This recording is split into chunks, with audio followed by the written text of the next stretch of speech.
It's She so good to closed the see you curtain with a again. slow, deliberate You too, pull, it's been too her long. eyes locking onto mine as she whispered, "Come over to me. Let's keep this our secret." My heart stopped for a second, not sure if I'd heard her right, but the way she stood there, her voice, low and steady, told me this was no mistake.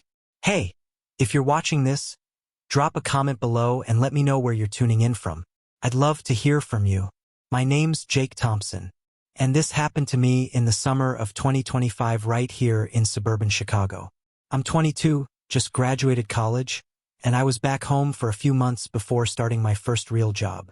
My best friend since middle school, Ethan Carter, still lived down the street, and we'd been hanging out like old times.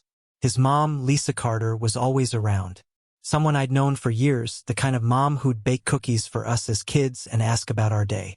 She was in her mid-40s now, still fit from her yoga classes with this warm smile that made you feel like she was really listening. I never thought much of her beyond that. She was just Ethan's mom. But that summer, something shifted. Started small. Things I barely noticed at first, like when I'd come over to Ethan's place. Lisa would linger a little longer when we talked, her hand brushing my arm when she laughed at something I said. I figured she was just being friendly, maybe even a little lonely since Ethan's dad had been working long hours at his law firm. Ethan's family was picture perfect from the outside, big house, nice cars, all that. But I knew from Ethan that things weren't great between his parents. Still, I didn't think much of it. I was just happy to be back chilling with my friend playing video games and avoiding the real world for a bit. It was late June when things started getting weird. Ethan and I were at his place sprawled out in the basement with some old school Call of Duty.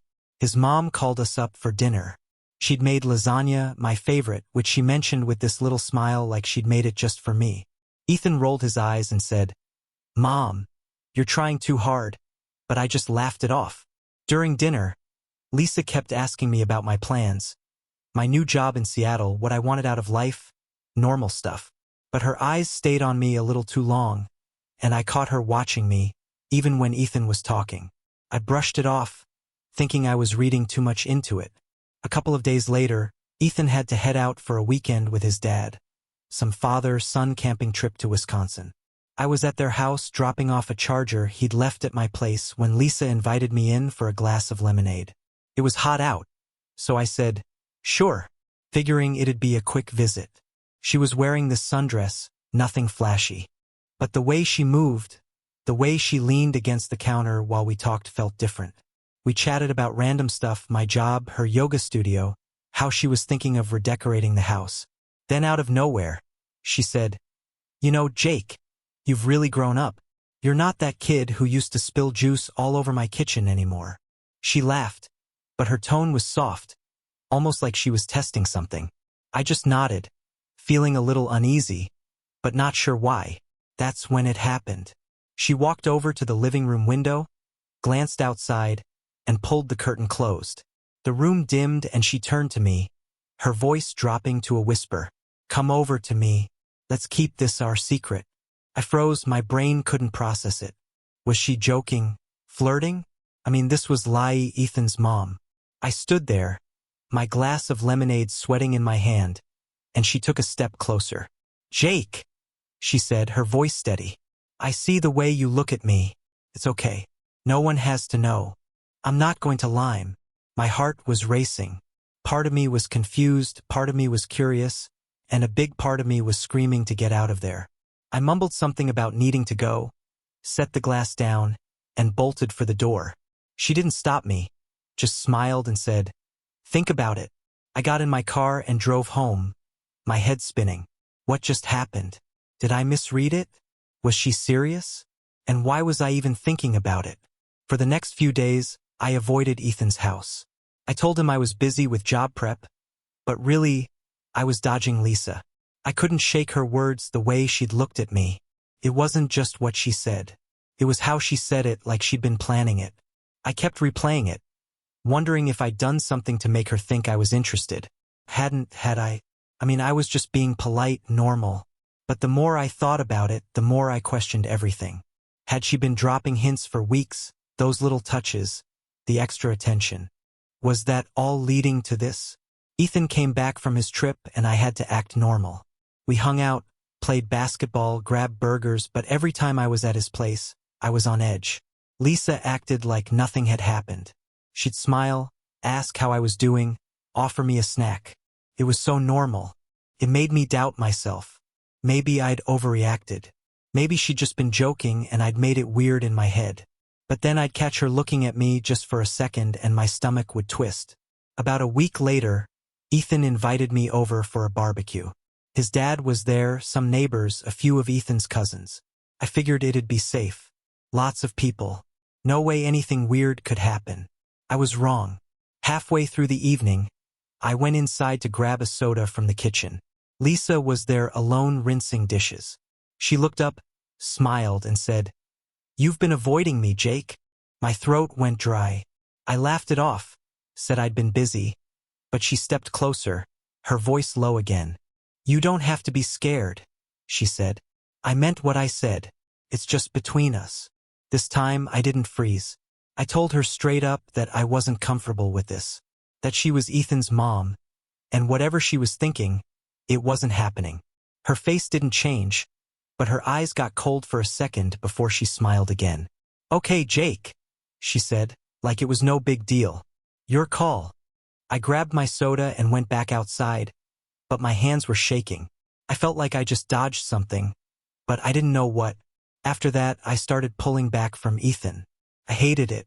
He was my best friend, and I didn't want to lose that. But every time I saw Lisa, I felt like I was walking on eggshells. I kept wondering if she'd try something again, or worse, if she'd say something to Ethan.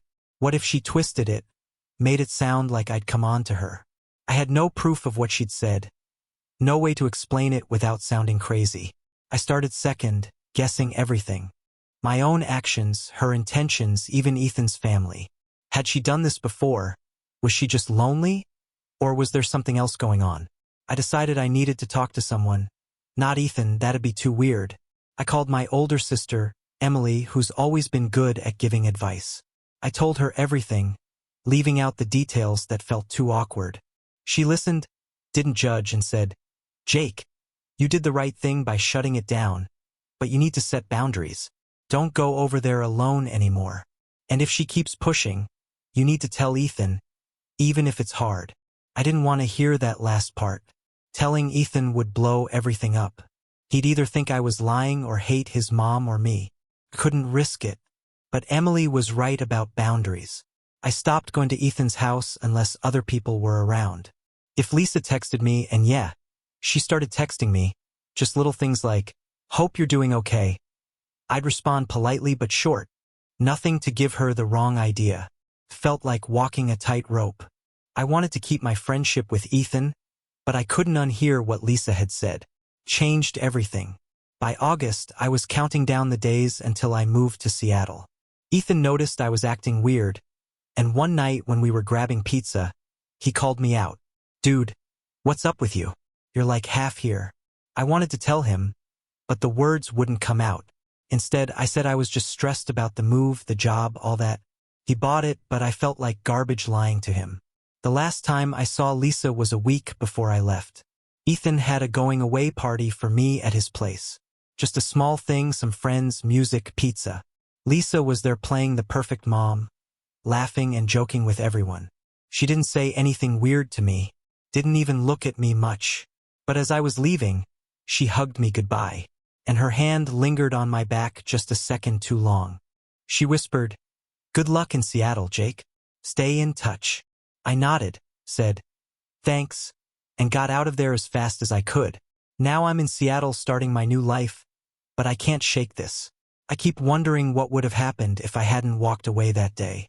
Would she have pushed further? Would I have caved? And what does it say about me that I even thought about it for a second? I haven't told Ethan, and I don't know if I ever will.